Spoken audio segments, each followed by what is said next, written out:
I parked my car on the familiar suburban street, the quiet hum of traffic in the distance a false comfort against the storm brewing in my chest. The air smelled faintly of wet asphalt and blooming flowers, a calmness that mocked the turmoil I felt inside. Tonight was supposed to be simple, a proposal, a promise, a life with Naomi, but I could already feel the fragile threads of reality stretching thin. Every step toward the front door was a battle with myself. My palms were slick, my heart a relentless drum in my chest. I rehearsed the words again, silently over and over, imagining her smile, the warmth of her hand in mine. Naomi, will you marry me? But as I neared the door, I noticed the light behind the curtained window flicker oddly. A shadow moved too quickly, laughter too sharp, a shape I didn't recognize. My chest constricted. Something was different tonight. Something was off. I tried to shake the feeling, but instinct gnawed at me relentlessly. Every fiber of my being screamed that tonight everything could unravel. My mind raced through memories, first dates, late-night talks, the quiet afternoons when her head rested on my shoulder. Was this all a lie, or just the beginning of a complication I couldn't yet see? The door opened, and Naomi's smile was radiant, yet my eyes caught it. A flicker of hesitation, a subtle glance away. Something in her gaze betrayed the playful warmth I knew so well. I forced a smile, trying to hide the tension, but my stomach churned.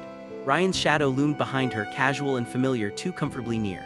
My hands trembled, but I tried to stay calm, reminding myself that love required patience, observation, understanding. All qualities I possessed, yet somehow felt useless against the storm I couldn't yet name. As I stepped into the living room, I was acutely aware of every detail. The way Naomi's laugh hit the corners of the room, the way Ryan leaned slightly closer to her, the casual way Calvin lingered in the background, his presence quiet but insistent. Every gesture, every glance, every inflection of voice felt magnified in my mind. I cataloged it all, the tilt of her head, the way her eyes sparkled briefly at Ryan's words, the subtle tensing of her fingers as she brushed against Leo's arm. I had always prided myself on noticing the details, but tonight those details were suffocating. They painted a picture of desire, of temptation, of a world I wasn't fully invited into. And yet I couldn't look away. Every heartbeat, every nervous swallow, every tremor in my chest reminded me that love, when paired with uncertainty, could be a weapon as sharp as any blade. Memories of our quiet moments together, walks in the park, shared coffees, whispered confessions in the dark, clashed violently with the reality in front of me. Naomi's energy, usually entirely mine, was now fragmented, shared across 3 men, and my mind raced, trying to reconcile my devotion with my dread. Ryan, I had hated him before, even when I tried not to. He was everything I wasn't, bold, reckless, untamed, with an audacity that both terrified and infuriated me. And yet, watching Naomi respond to him, even subtly, was worse than I could have imagined. Every movement he made, every sly grin, every confident gesture was a reminder of my own inadequacy. I could feel my chest tight, my breathing shallow. I wanted to confront him, to demand space for the love I knew was true, but fear held me back. Fear of confrontation, fear of losing Naomi, fear of shattering everything. And yet I couldn't sit quietly either. My mind ran through every possible scenario. Could Naomi truly be torn between us? Would she ever understand the depths of my love? Or was I already losing her moment by moment to the chaotic energy Ryan brought into her orbit? Every detail mattered. The way Ryan's sleeve brushed against Naomi's arm, the subtle quiver in her laugh, the way Calvin, still unaware of the others, stole glances she didn't notice. It all formed a tapestry of temptation and danger I was helpless to stop.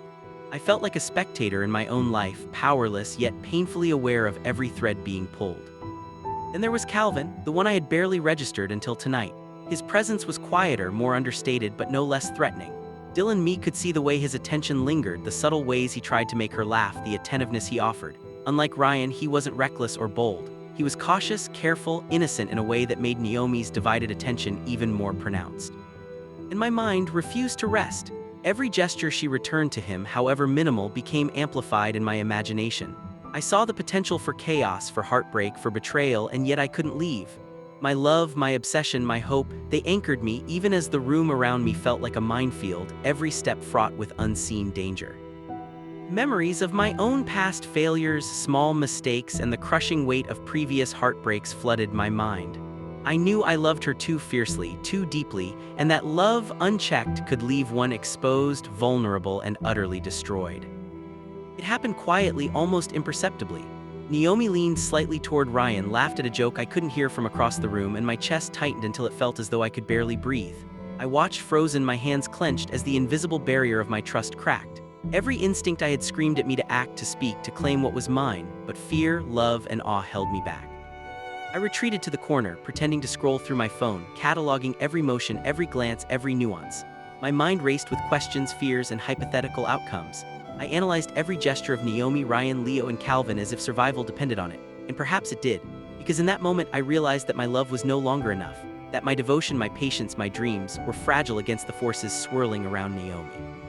The room, bathed in warm lamplight, felt suddenly alien.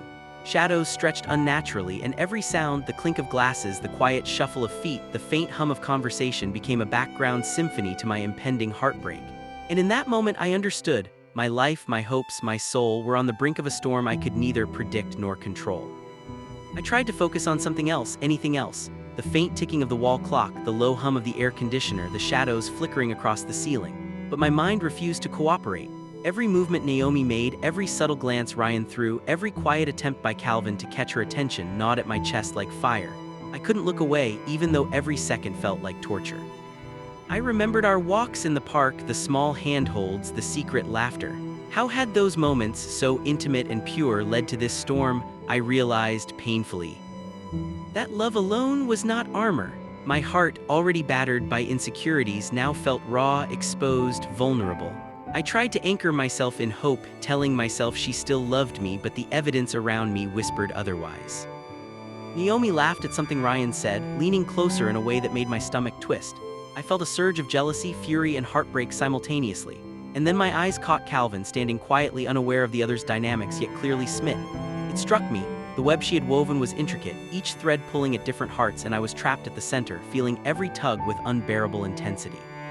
I replayed every conversation, every touch, every glance we had shared, questioning my own perceptions. Had I missed signs? Had I misread moments of honesty as subtle lies? My mind became a labyrinth of suspicion, longing, and despair. Every heartbeat sounded like a warning bell. Something was about to break, and there would be no going back. Leo entered the room with confidence, unaware or perhaps unbothered by the subtle chaos surrounding him. His presence was commanding, his charm effortless, and watching Naomi respond to him with warmth, a smile, a fleeting touch felt like another dagger in my heart. I clenched my fists, trying to remain calm, but the tension coiled inside me like a living thing. I felt powerless, observing the interplay of desire and temptation. Every small interaction, every unguarded smile was magnified 100 times in my mind. I could feel my grip on composure slipping. I had never felt so vulnerable, so raw, so painfully aware of my own limitations. And yet I couldn't leave. My love, my obsession, my hope, they anchored me even as the room seemed to close in around me. Then it happened, a small gesture, a brush of hands, a glance that lasted too long. My chest tightened so much that I thought I might collapse. Naomi's divided attention was no longer subtle. The threads of desire and betrayal were now tangible, visible, suffocating. I realized that this night was the culmination of everything, my fears, my insecurities, my unshakable love. I retreated further into my corner, trying to appear calm, checking messages on my phone I didn't intend to read. Every word, every laugh, every interaction became a story in my mind, a story I was both spectator to and participant in, trapped in a web I hadn't consented to. I knew then that this night could either cement our love or shatter it beyond repair. Quiet tension filled the room like a physical presence. I could see Naomi leaning toward Ryan again, and my chest ached with a mix of jealousy, fear, and desperation. Calvin's quiet attentiveness only intensified the storm within me, and Leo's confident energy added another layer of complication. I realized that no matter how deeply I loved her, I was fighting against forces beyond my control, subtle yet relentless. Memories of past heartbreaks, small betrayals, and my own moments of doubt flooded my mind. Each one was magnified by the reality in front of me. The room, filled with laughter, conversation, and movement, now felt like a cage. And I, standing at the center, knew one thing for certain: my life, my love, and my trust were all at the mercy of Naomi's choices, and the three men vying for her attention. The room was quiet, but my mind was anything but. I could feel the tension pressing against me from every angle. Naomi's laughter had subsided into polite conversation, but every smile, every glance, every subtle tilt of her head held meaning I couldn't ignore. Ryan lingered near her side, the faint smirk of someone who knew he held a place in her attention. Calvin, still quietly attentive, attempted a question about work, oblivious to the storm brewing around him. If this story hits you, you can support the channel with a quick hype. And Leo, confident as ever, leaned back in his chair, seemingly relaxed, yet radiating an energy that drew Naomi's eyes frequently. I tried to appear calm, pretending to scroll through my phone, but every fiber of my body screamed otherwise. My hands were clammy, my heart a relentless drum, my stomach knotted with anxiety. Memories of our private moments, the late-night conversations, the quiet mornings, the small gestures of intimacy, clashed violently with the reality unfolding before me. Every laugh she shared with Ryan, every subtle acknowledgement of Calvin, every fleeting smile toward Leo, felt like daggers carving deep into my chest. The shadows in the room stretched unnaturally, shaped by the warm glow of the lamps, yet they carried with them a heaviness I could almost touch. I could see Naomi's eyes flick to Ryan's hands on the table, to Calvin's quiet attempts to draw her attention, to Leo's commanding posture. Each glance, each minor motion felt exaggerated in my mind, magnified by the ache in my chest. I remembered the promises I had made silently to myself, the dreams I had nurtured of a life together, and the belief that love alone could protect us. Now, it felt fragile, almost naive. I was acutely aware that she was navigating desires I could neither fully understand nor control. And as I watched, I realized that I was no longer merely an observer. I was a participant in my own potential heartbreak, powerless yet hyper-aware of every subtle movement, every breath, every shift in the energy of the room. I couldn't take it any longer. My chest burned with the intensity of suppressed emotion, my thoughts a whirlwind of jealousy, fear, and desperation. I finally stepped closer, my voice trembling slightly, trying to mask the panic, the raw hurt threatening to spill over. "Naomi, can we talk for a minute?" She turned, her eyes wide, an unreadable expression crossing her face. Ryan looked at me briefly, a smirk tugging at his lips, and Calvin blinked in confusion, unaware of the subtle tension that had exploded. Leo's posture stiffened, the room's energy shifting as if responding to my intrusion. I felt the weight of every gaze, every expectation, every unspoken judgment. Naomi nodded, and we stepped slightly away from the others. My mind raced. Should I ask directly? Should I confront the subtle signs I had been observing for weeks? Or should I let this play out, hoping my intuition had misread the nuances of human interaction? My hands trembled as I searched for words that could contain the storm raging within me. "Naomi, I see you," I began, voice breaking slightly despite my efforts to remain composed. "I see everything. I see the way you look at him, the way you interact with Calvin, the way you let things happen that I can't control." Her eyes widened, a flicker of guilt passing briefly, then disappearing into a practiced calm. "Dylan, it's not what you think," she said softly, but her voice lacked conviction. Every syllable felt like a puzzle piece that didn't quite fit, a mask hiding truths too complex for words. I felt my knees weaken slightly, the ground beneath me metaphorically shaking as the enormity of the situation sank in. My love for her, my hope, my carefully nurtured dreams, were now all tangled in a web I could barely navigate. And yet I couldn't look away. I had to understand, had to witness, had to feel the full weight of what was happening, even if it broke me. We returned to the others, but the atmosphere had shifted. Ryan's casual confidence now felt almost predatory, Calvin's quiet attentiveness seemed threatening in its innocence, and Leo's commanding presence radiated attention that wrapped around all of us like a physical weight. Naomi's smile, once a source of warmth and love, now carried ambiguity, a duality that tormented me. I watched her interact, my mind dissecting every gesture, every inflection, every fleeting glance. The jealousy coiled tighter, a living, breathing entity inside me. I recalled moments from my past, failed relationships, quiet betrayals, and small humiliations, all magnified now by the unfolding drama. I realized that my love, my devotion, my very identity were being tested. And in this moment I understood, nothing would ever feel simple again. Every heartbeat, every glance, every shadow in the room was a warning, a reminder, a prelude to the storm that was only beginning. The room felt heavier than air alone could carry. Every laugh, every whispered conversation seemed magnified, twisting in my mind like barbed wire around my chest. Naomi moved with a casual grace, yet every subtle flicker of her expression betrayed something darker. Ryan's hand brushed hers just a fraction too long. Calvin's gaze lingered on her as if he could sense my internal collapse. And Leo, his confident smirk seemed to mock the turmoil inside me. I realized in that moment I was trapped not just in the room but in the emotional storm I had tried to ignore. My love, my devotion, all of it now hung by threads. And then Naomi turned and I saw it, brief, undeniable, how she looked at Ryan, how her attention could divide without guilt. A small, subtle touch, a momentary smile, a laugh too intimate for friendship. It was enough to ignite the fire inside me. My chest constricted, my throat tightened, and the first tears, silent and bitter, welled in my eyes.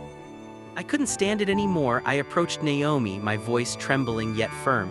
"Naomi, tell me the truth, all of it." Her eyes widened. Ryan and Calvin looked up in surprise. Leo leaned back, tension in his posture now obvious.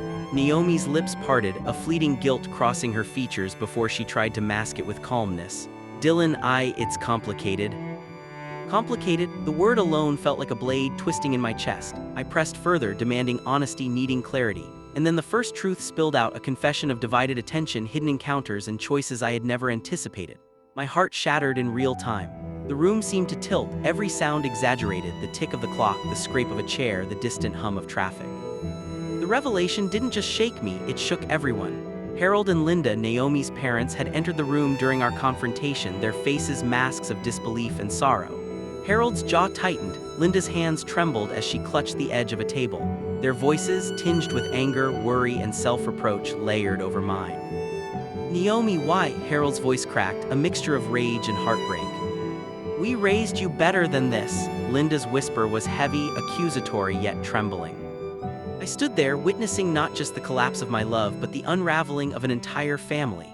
Naomi's guilt weighed visibly on her, while Ryan, Calvin, and Leo now carried the burden of their own complicity, each reaction layered in tension, confusion, and regret.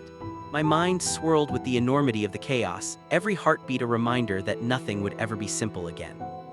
Then it erupted. Words, accusations, and raw emotion flew like lightning through the room. Voices overlapped, tension snapping like a wire under extreme strain. Dylan Me was at the center, my body shaking, my hands trembling, my heart pounding as if it would explode. Naomi tried to explain, to justify, to plead, but the emotional torrent was unstoppable. Ryan lashed out verbally, Calvin attempted to intervene, Leo's confidence faltered in the human storm that Dylan's heartbreak had become. Naomi's parents argued between themselves, grappling with the collapse of moral order they had assumed.